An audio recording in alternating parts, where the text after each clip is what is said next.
this game. You gotta have that dog.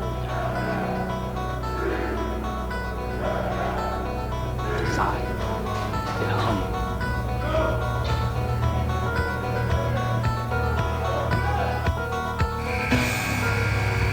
That non-stop will to win. 5, 4, 3, 2, 1. All right, let's get going, huh? Let's go, gather up. Come on now.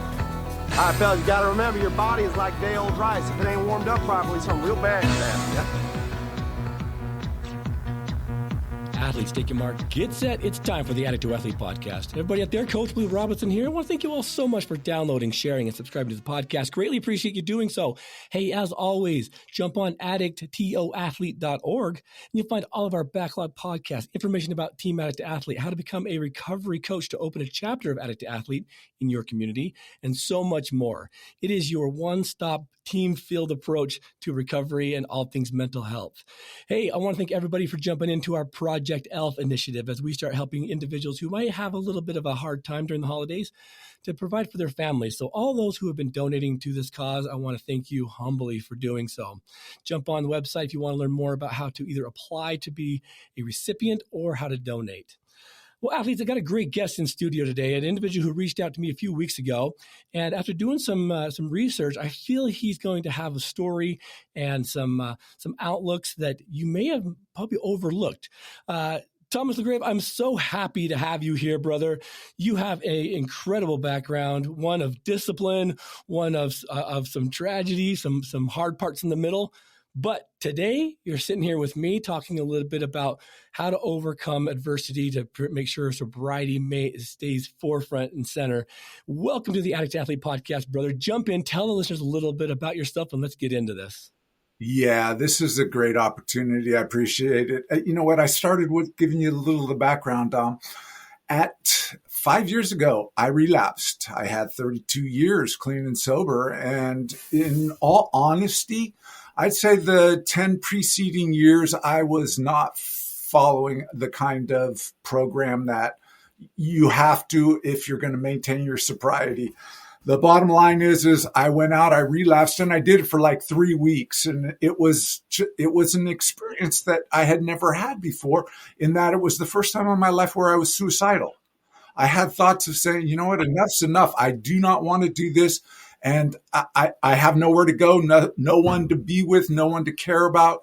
And it ended up, I heard myself saying that and was at least, you know what, power greater than myself moved me towards reaching out and getting help from the VA. I'm a veteran, and they swooped in, surrounded me, and gave me all the hope that I needed to reestablish. And then I've got two brothers that are the whole family's in the program.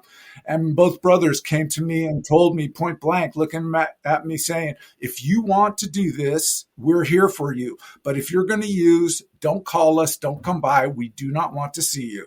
And I made the choice at that moment and said, all right, brothers, I need help. I need to say that I'm reaching out, and yes, I'm asking for help. And now for the last 5 years, it's been a journey, and it's been actually more relaxing and calm and balanced because of my understanding of how the program has unfolded for me. And that's what I get to come here with you and share. Oh, man. It's amazing. You have a amazing background, one of military service. I want to thank you for that, specifically with a very elite group of individuals I'm gathering, right? What got you into this mindset, first and foremost, of wanting to serve your country in such a very specialized way? And when did your addiction start kind of kicking in? Because I know that some of these things kind of come with the territory, but then when we let our guard down, it does start to suppress us and can literally, take us from hero to zero. I'm curious, give us a little bit about your background and kind of some of the things you've experienced just on that side. Yeah, my addiction started with experimentation at 14. And by 15, I'm definitely an addict, alcoholic, and don't know it. And so I progressed, ending up turning 18, going out into the real world. And at that time, there wasn't a lot that you could do. And I wanted out of my parents' house. And one of the options was go down to the recruiter and enter the military, which I did. And the piece with it is I went down there because I wanted to become a medic, a doctor. And the Navy has the program, hospital corpsman. So I end up going in, getting in, and then finding out during boot camp that in the third week, if you want to do this program that's called Basic Underwater Demolition SEAL Training, you can go take the screening test. So, always liking a challenge. I went past and ended up finding myself at Basic Underwater Demolition SEAL Training, Class 106. This was it. And we graduated February 29th, 1980. And here's the key element. I brought with me into the military my addiction. That addiction was not created from the military. So 9 years, 6 months later, I end up hitting bottom and I end up getting discharged. General under honorable with an RE code 4 saying you're never coming back. And that's when, at that point, I'm like 6'3", 220 at prime. And on that day of my being discharged, I was 6'3", 165, thinking I look good. And the fact of the matter is, I don't think so. So I got a chance to go home as long as I said I would go and enter a program and address this issue the right way. And I was 4 months after discharge, I end up in a 90-day recovery facility called Project 90. And I spent 90 days breaking the physical aspects of addiction, but I had no clue as to how do you live life. And that's the part that now we enter into the book, the nonprofit, the youth, because what I was not able to understand is how to get sober and live sober. And so I ended up working with kids, youth. I started at an adolescent recovery facility, and I did not go there to help kids. I went there for them to help me. And what happened is 4 years later, I end up attaining 4 years of sobriety and being given a way to live life through these young people who trusted me, who cared about me, and who felt that I was trustworthy. So I ended up leaving there and doing one more stint around a Boys and Girls Club. The adolescent recovery facility is 13 to 17, and the Boys and Girls Club 6 to 18. And after that period of time, those young people not only gave me my life back, but gave me purpose and meaning. It was something that, because of what they gave me, I have now spent the rest of my life becoming what is necessary for them to take full advantage of my knowledge, my insight, and my gift to give to them. And that's where we sit right now chatting with you. That's amazing. It's amazing in a lot of different ways. My story's similar, like working with youth first, coming out of my own addictions and not getting help, but like saying I got a cold turkey, all this kind of stuff, and finding passion in serving and youth treatment was a big thing. But you entered treatment, got some stuff I would assume then in the mid 80s, which is kind of a crazy time period for this stuff. Because you're right. Back then, they didn't know a lot about what mechanisms created and caused and maintained addiction. They were kind of on the premise, if we can stop you from using for a period of time, you won't be dependent on it anymore. But it takes almost a lifetime to master the mental health part of it. And I love the fact that you found service kind of as a tool. I mean, you think about it, 12 steps, right? You get to step 12, that's all about service. That's why they wanted us to get through these things pretty quick so we could start serving. But kind of like, naturally you started to gravitate that way. I look at your military career, and although it was a means to get out of a situation, it was still a service mindset career choice. But then now this is a service career choice. Like, brother, you had no business doing anything else but serving. Does that make sense? In one caliber or another. So I'm curious then, what did you start to learn about yourself as you were seeing some of these things in the kids you were working with? Because that's how I started to get in tune. I'm like, wait a minute. My story is very similar to all of these. I started noticing some patterns, right? You start noticing like, troubled childhood, some physical abuse, maybe some sexual abuse, maybe some ostracizing. You start noticing some patterns. What did you start noticing in them that you're like, I can totally resonate with that? Because I think that's the most aha moment that we get when we get to see that stuff. Yeah, you know what? The adolescent recovery facility was key. Now, these are young people whose walls are not yet fortified. So they are almost transparent. And once you get them to start opening up, they start sharing the horrors of their past, which to them, these experiences, whether we think they are or aren't, to them, it's everything. And then I'm sitting there watching them do that sharing of the dark secrets. And I had done the fourth and fifth step, but I didn't really do it. And so I'm looking at them, seeing them believing in themselves and then having the courage to face their demons. And here I am sitting there telling them that's what they have to do. And I wasn't doing it. So that bridge between the 4 years adolescent, 4 years Boys and Girls Club, I went and got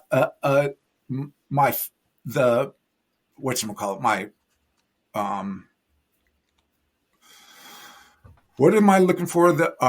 We are all go and get our the individuals that help us get through this. Right. Yeah, like a sponsor and in AA. Mm-hmm. Sponsor. Yeah. That's it. Yeah. Lost the thought. Thanks. I hear you. So anyways, I get the sponsor and I'm able to actually then do the fourth and fifth step and come to terms with my past. That was the darkness that was killing me, that I was never going to share with another human being.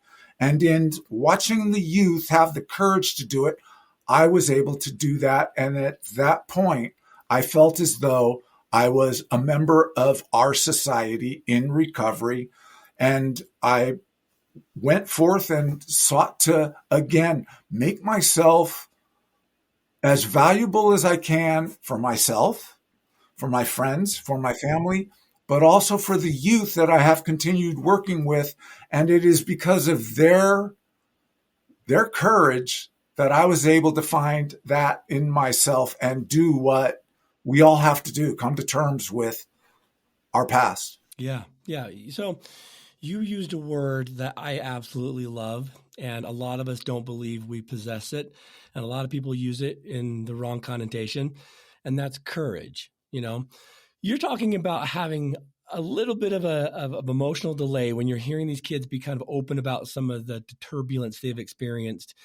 Yet, brother, you signed up and were being trained to do underwater demolition. I can't imagine how terrifying in some simple way that would be, to have the courage to throw on the equipment, to go down to somewhere, so dark you can't see your hand in front of your face, and to do whatever you do. To me, that's terrifying, right?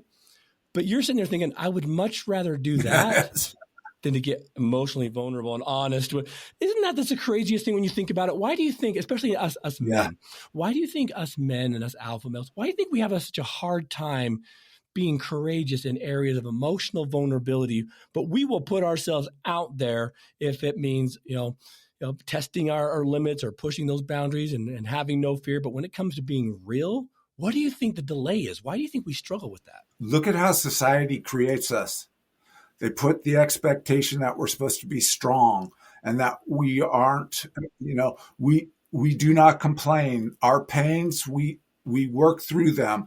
The society, it requires that we are what works against being truly a strong, healthy male. It was that I found and was able to understand in the process of getting sober, working with youth, that if I could have done recovery physically, I had all the tools. I could have done it.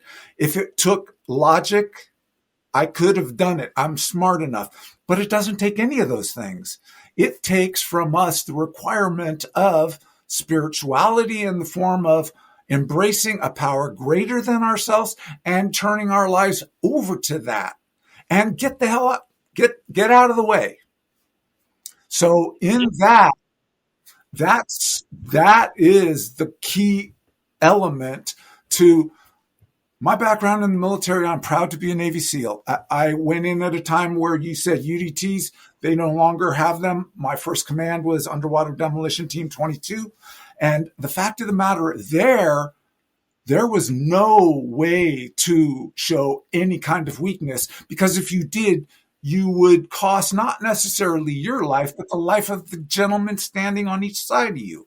And you have no right to do that.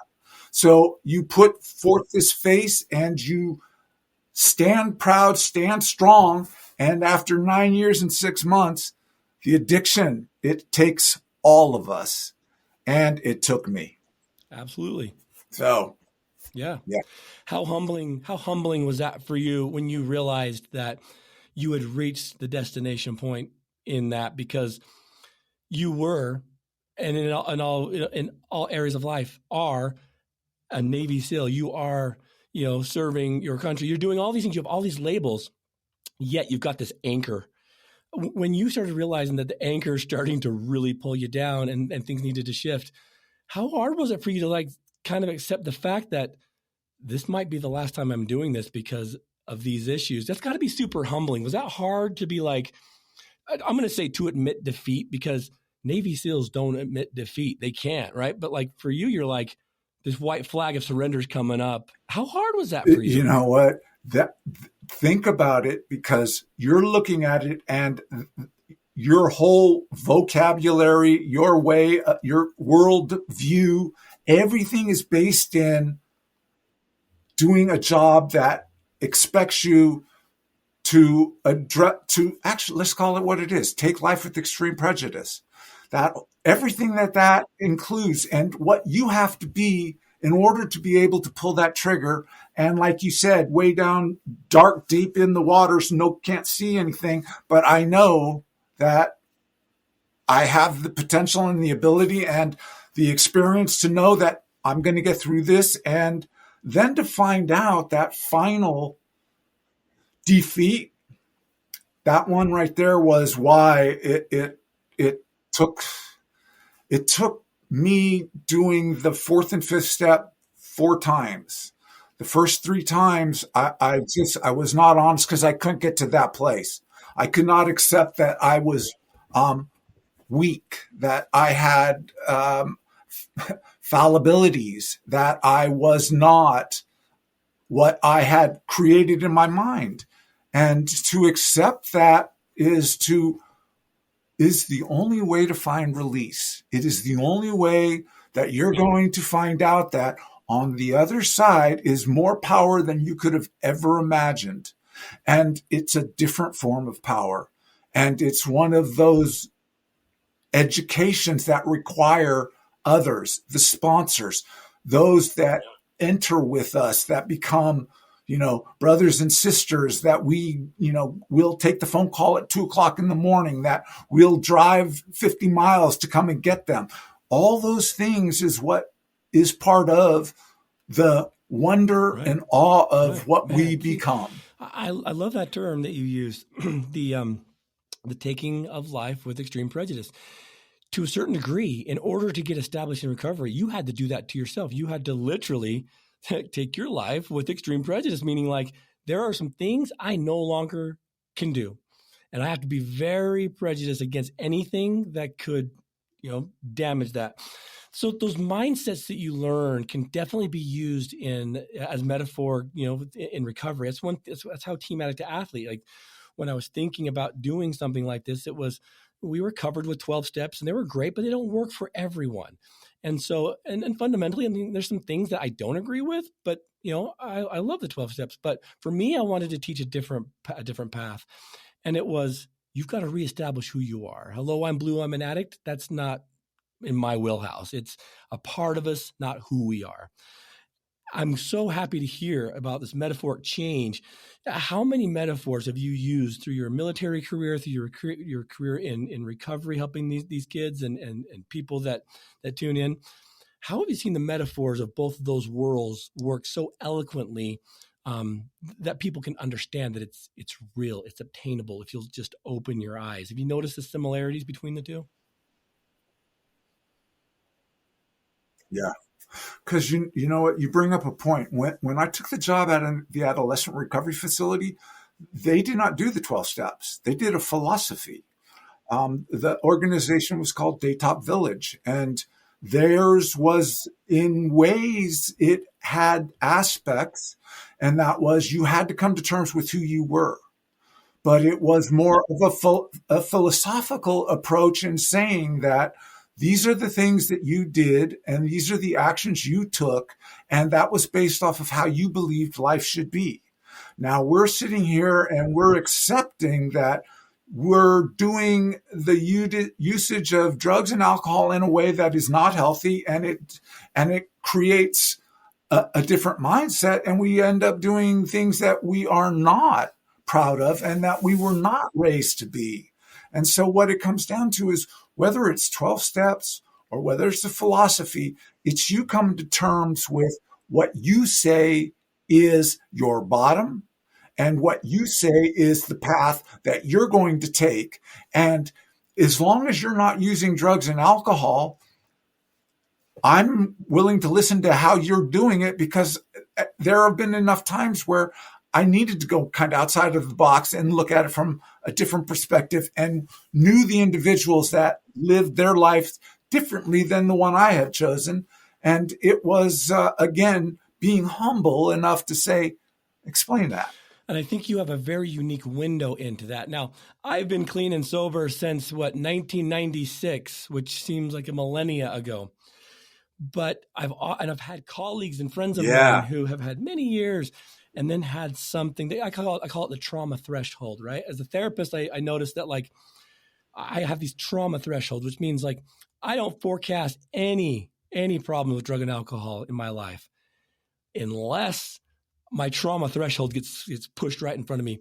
And that used to be, Thomas, it used to be if I got a phone call saying, Mr. Blu Robinson, this is the Utah Highway Patrol. I have some bad news for you. We found your kid, wrecked and mangled, and I'm sorry, sir. Like, that to me would probably be like, I don't think I can handle this.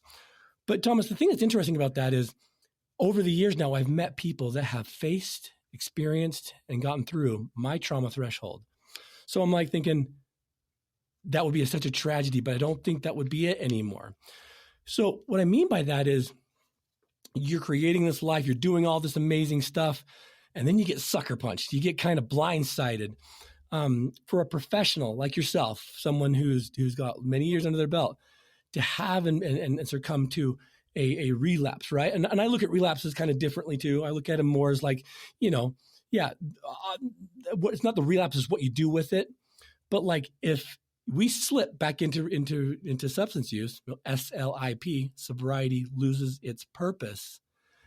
We have to reestablish that purpose, right? We have to reestablish that purpose. So I'm curious, did you feel your purpose beginning to slip before the sucker punch, the blind side hit you? Because I can imagine walking away from the military because they're like, you need help. And then having this would probably feel about the same. Like, what am I doing? How did you not get so deep into your head that you kept going? How did you pull yourself out of it? How did you get back on track? You know what? Had I not been discharged in the way I was, I'm not sitting here. Had I not relapsed, I'm not sitting here in this capacity. If I can't see it in the moment, I'm human. All that I can do is get a little bit away from it, look back and try to understand it. And what I understood was I needed to be in certain places doing certain things that I was not going to take myself there because I didn't understand it that way. So every time that I had a failure or a loss or an overwhelm, it came to be understood in time that there was no other way for me to have ended up where I got to without it having to happen that way. Because if I was smart enough to be able to see what I need to do, there wouldn't be no addict alcoholic. I would have avoided. But the fact of the matter is, it isn't that way. And there's a purpose we all serve in life. I don't know what yours is. I know what mine is, and it's a wonderful thing based off of an experience I had that was given to me by youngsters. But the fact of the matter is, I still am humbled enough to know right now that I can't say that I won't have an incident again. Right now, I am charting a course where I am looking to advocate for as large a population of youth in this country, understanding that they're dealing with some serious mental health, and all of the skills that I have learned in that time of growth is now ready to serve it and stand with them as they look to change their world, because it's not looking good for them right now. Right. So when you're reestablishing your purpose to get things back on track, you remember what you're doing, right? And yeah, and I'm so glad you brought that up. Like, you don't know what my purpose is. I don't know what yours is, but I got an idea because you and I are here together today, right? So our purpose aligns to a certain degree. And for me, that's kind of what pulled me out of it, is like, wait a minute. Every time I try to do something else, if I'm going to go be a construction worker and build stuff, like, I suck at it. It falls down. If I want to go over to, I wanted to be a paramedic until I saw blood for the first time. I'm like, nope, can't do that. But I found a niche in listening and helping, and this aspect of serving out of my inconvenience. Yeah. And I know that's what you do as well. So you start looking at what purpose is, and you're like, when sobriety starts to lose its purpose, that means that I'm no longer giving, I'm taking more. And that's kind of a hard thing. Like people like, you know what I'm saying? Yeah. People like you and me who do this for a living, we don't get paid buku bucks for it, but we invest a lot in it. And so there's a time when, like I say, Tom, who heals the healer? Who's going to therapize the therapist? Who's going to come and rescue you out of your trenches? We have to do it. So I'm curious, like if the troops aren't coming, we're the troops. How do we figure this out? I'm curious. You said you reached out to family. Did you, or they reached out to you, right? They came to you and said, hey, we're seeing this. And you trusted them enough to grab the hand that was extended. Is that kind of how you got back on track? Yeah, but not exactly. The thing with it is as clinicians, we're required to surround ourselves with clinicians. Not because we need anything per se, but I've run into those cases that I don't know what to do. And having a group that I can turn to. And then I have the other group too, that I had lost track with others in recovery, others that are like me. And especially what I needed to put into my life were the people that had the capacity to say to me, no, that's wrong.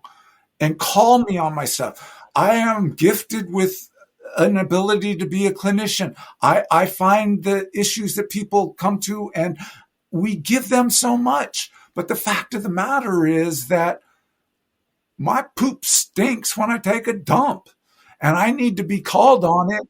And if I don't put somebody in my life that'll do that for me, shame on me.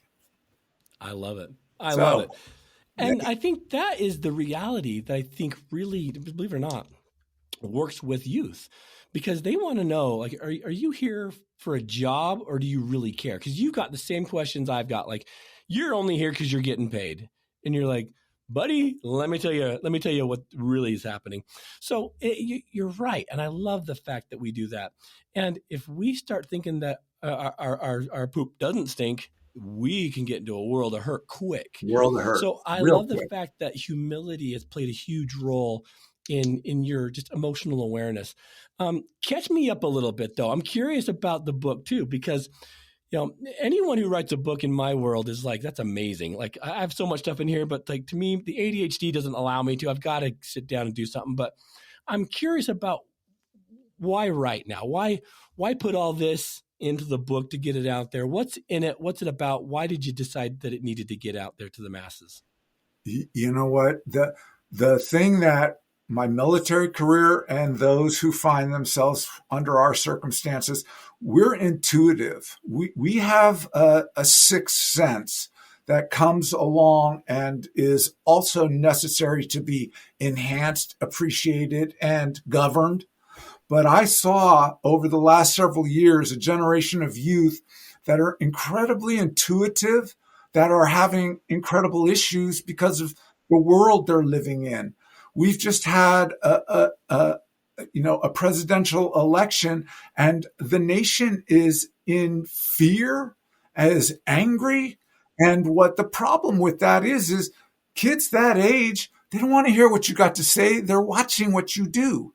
And they're watching an adult population won't talk to each other, won't interact with each other, won't give an inch, don't care to hear anything. And what that does is leaves a generation of youth without the tools to figure out what they should do, what should they think, how should they be. It's that reason that I sat down sensing that coming, and I wanted to write a book because for the last 35 years, I've lived in the world of adolescence. I'm a big kid, and I'm able to share their story, their way, so that maybe their parents can better understand it. Maybe others can better understand it. And then about 10 years ago, I came up with a program based off of my military career. SEAL training is a rite of passage, but it's also, I was a youth in 7, 8 years old, and I did this thing called Why Indian Guides, was a rite of passage. And I was a Boy Scout, another rite of passage. We don't have anything today for our youth, especially ages 18, 19, and 20, to transition from adolescent to adulthood with mentoring hands, knowledge, insight, wisdom to guide them as we walk together, rather than sending them on their own, telling them good luck and, you know what, I hope you make it. And I find that unacceptable. So that right there, the book is their story, my story, and then the solution or the suggestion is a program called Honor Bound Academy. It's my nonprofit, and from it, I've put it together in such a way that it's hitting. It's a 1-year program. You're living in and you're being surrounded with the Native American culture. You're being exposed to special forces, which is actually, you know what, any athletic has that in a comparison.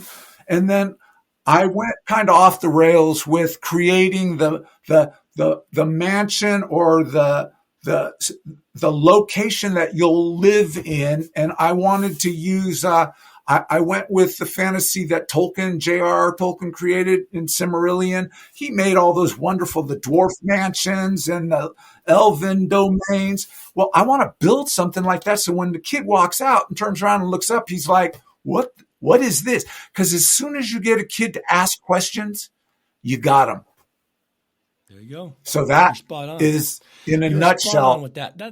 I think that's the biggest problem we have. Like what I've noticed, been a therapist since 2000. So I've been a therapist for a while, and do counseling and do all this kind of stuff. And what I've noticed is that we have a huge problem on the horizon. I don't think a lot of people, you see this. I don't think a lot of people see this, but because of this huge opiate epidemic, the fentanyl epidemic we got going on, we have kids that have lost primary caregivers at a young age. And now what I'm noticing, Thomas, is that these kids that were kids when their parents died and they had a non-custodial parent raising them, and it could be a very loving family, maybe grandma, grandpa. But what I'm noticing is that these kids now, as they're turning 18, 19, 20, they have no idea how to love and be loved, because there's this disconnect. They call them, and it's a horrible name. I want to come up with something new, but they call them the opiate orphans, and it's terrifying. But you times that by kids in America today, and even if their parents are together, we're not asking them enough questions. We're not talking to them enough. We're trying to be friends and not parents. And sometimes it's staying up till 3 or 4 in the morning talking about stuff, and not just giving up after 4 questions get met with a closed answer from your kids. What are you noticing about that when you get a kid talking? And it doesn't even have to be about drugs and alcohol, but once you get them talking, you can discover what's at the root of it. And a lot of them just need to be heard. A lot of them just want to be heard. And if we don't take the time to understand them, we're not preparing them for life. What do you think? You know what? There's one more component to that. They know what they want. They just don't know how to get it. And that's where the expertise that we possess in the form of mentoring. And that was the coolest part of the job with Boys and Girls Club, because Boys and Girls Club wasn't just athletics or pool room. There was educational, there was nature, there was history. And you could take that and, take it a few extra steps beyond what the Boys and Girls Club really wanted because of our lived experiences. And once the kids knew you were going to show up, you know what? I worked 4 years for the Boys and Girls Club, almost 2 years trying to do everything in my power to get them to trust me. And it finally, somewhere in the second year, it just happened. And it happened because every time I said I'd do something, I did it. Every time a kid had an issue, I was there. You have to be available. And then, yes, they have their problems. That's the reason I wanted to do it. That's my clinical background. But I also want to hear how they're going to address the issues and needs of a world that's gone insane, that they're going to inherit in a very short period of time. And they and we are not prepared. And if anybody's got the answer, it's them. Yeah.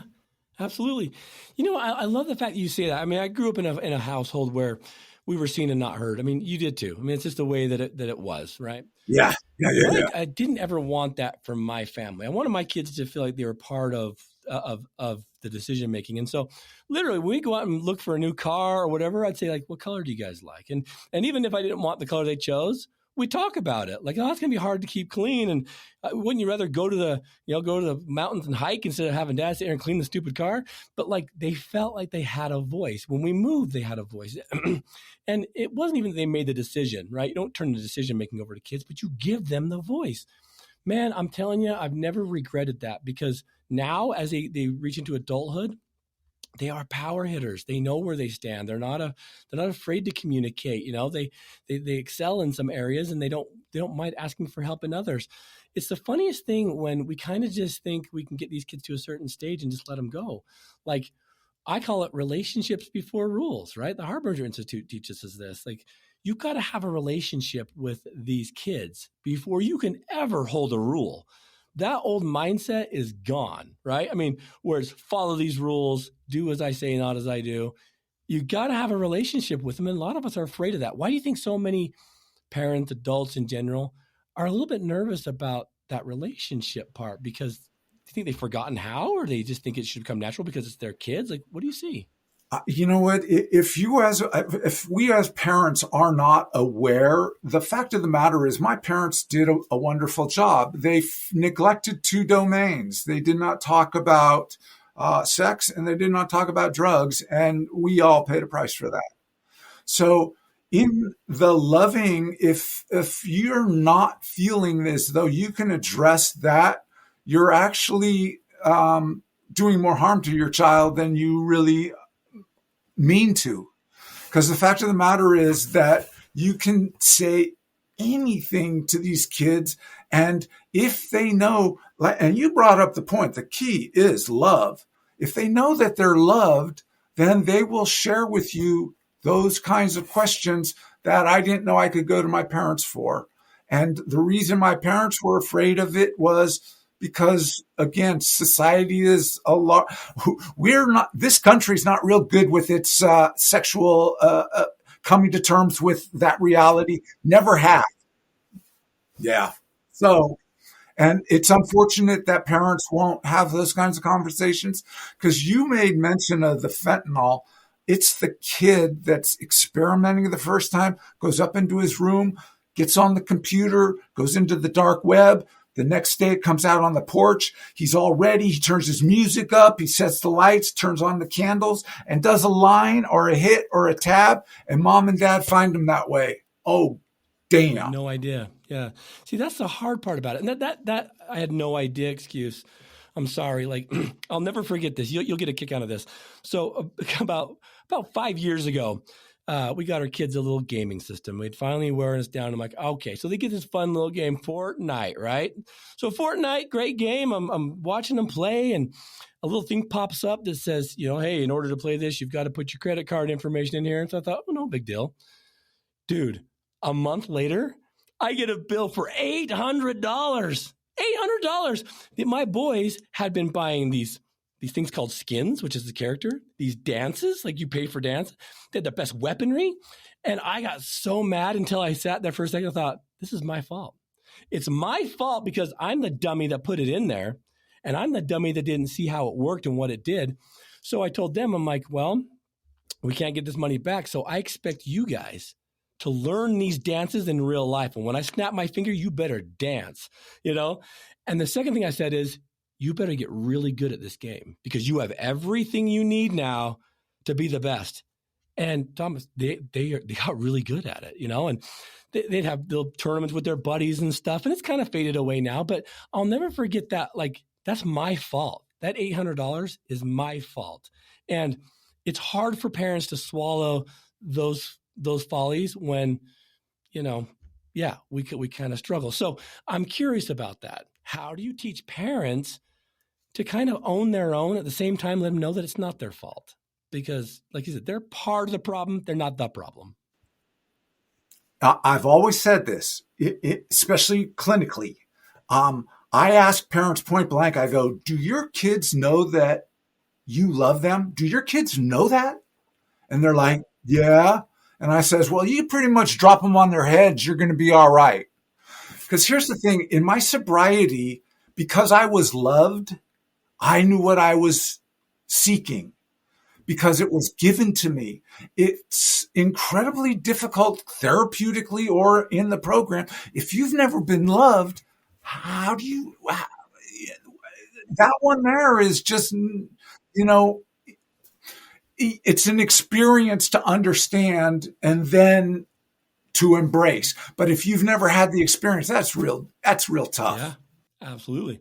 You know, one of the hardest things I think is teaching parents, this might sound silly, you guys, you listeners out there, but teaching parents how to love their children and how to be loved by their children. Because parents, we're going to love our kids even if and because, right? Like, even if you do this, I'm still going to love you.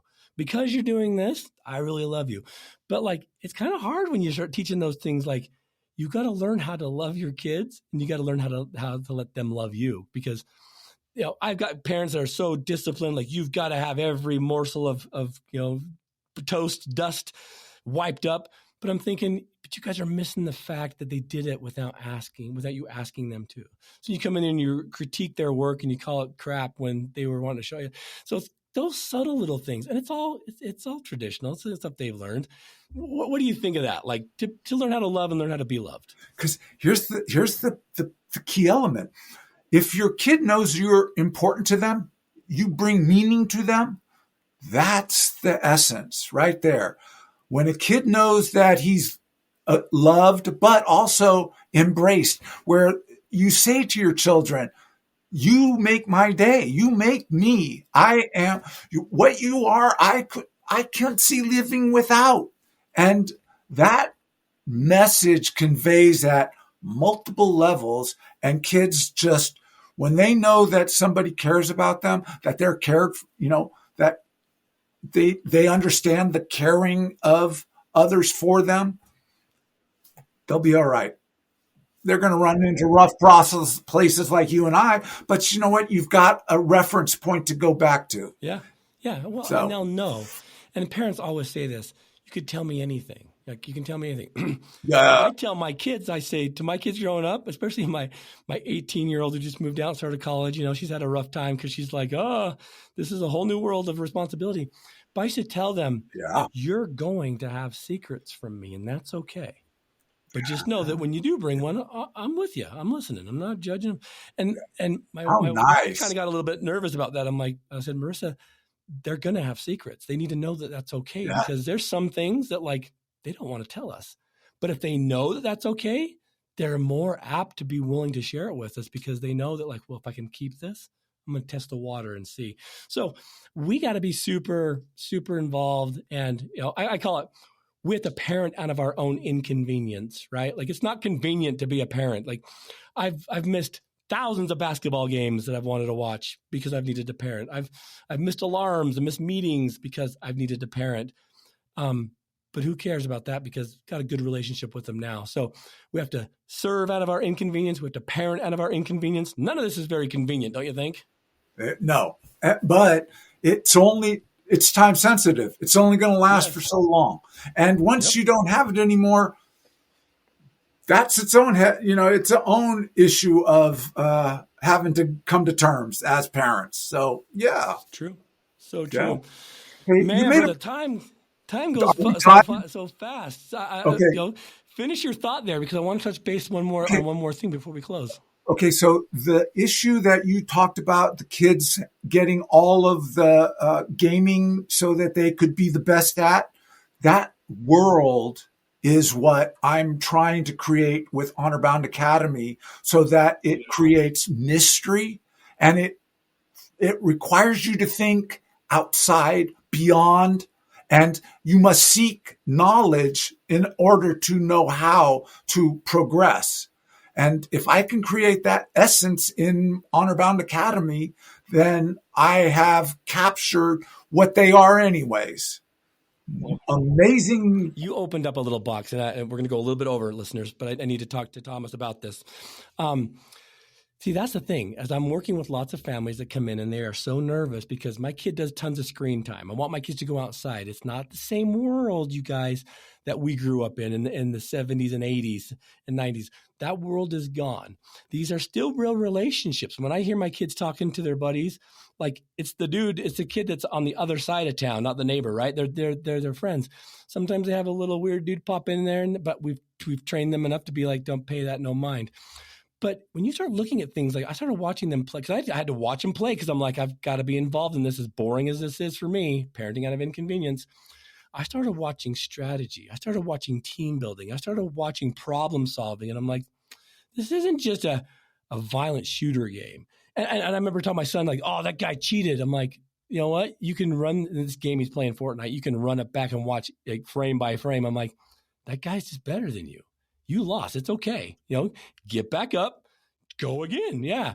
And so I watched this and I thought, it's only because I spent hours watching them play, that was also hours of their dad sitting there next to him, that I'm like, this is kind of interesting what's happening here. So when we don't know, we guess, and we guess wrong. We guess that it's brain rot. We guess that it's this. And then when I'm like, hey, you've destroyed, 6 people's careers in Fortnite. How about we go and rake up the leaves now? And let's do it. And it's kind of like, it's an easy thing, but it's inconvenient. What have you noticed about that? Because I'm so happy to hear someone like you that sees the principle in it, not so much as an addictive tool. Because come on, let's get in the kids' world. Let's not try to force them into ours. What do you think? Well, here's the other side: is you don't tell them to go outside and play. You take them outside and teach them to play.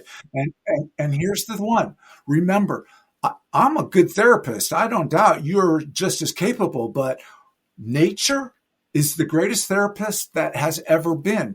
I'm of the ocean. You know what? I take the kids down, and there is ways that you can be safe in that water. And if I don't show you, you don't know it. And if I don't take you in, you don't experience it. So if you want the kids outside playing, go have fun and be a kid and play with them. And there's no rules against that. You can go be a kid and be just as mesmerized and excited as you want them to be. I think that's beautiful.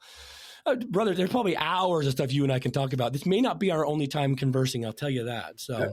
You know what? Always available to you. I appreciate you because of your background too. And I think that friendship is something that we'll work on down the road. 100%. I think our minor leaguers will probably be eager to hear some of the stuff you're working. We have Addict to Athlete for the adults, and then the Addict to Athlete minor league for the 18-year and younger. So kind of a fun little spin-off there. But tell the listeners how they can find your book, how they can find you. What socials do you got? Give us a little rundown. Actually, 2 of them. First one, second one. So the thing with special welfare, social warfare is you can find it on Amazon. But if you go to my website for my nonprofit, it's thehonorboundacademy.org. And one more time, thehonorboundacademy, all one word, .org. It'll take you to my website, tell you about the books, tell you about me, and it'll take you all the platforms where you can better understand what I'm trying to do is become an advocate for kids, and that's what I'm doing. And as you watch, if you want to participate, you've got it through those websites that we can start a conversation, and we'll help our kids change the world. How's that? I love it, man. I love it. Thomas, well done, brother. I'm going to put all those in the social connections, listeners. So just check the show notes for this and the social connections so you can get you guys linked over to those websites. Thomas, thank you so much for being a guest here on the Addict Athlete podcast. Listeners, you've been well fed. Keep this podcast. Listen to it with your kid as you're driving down the street. It's a great time for you to be able to say, hey, what do you think about this? Start the conversation that way. Let us do the first part of the talking. You do the last part. But listeners, you've been well fed. Stay connected. Reach out to your teammates. They need your support. We need you to be here. And more than ever, we need you to turn your mess into your message.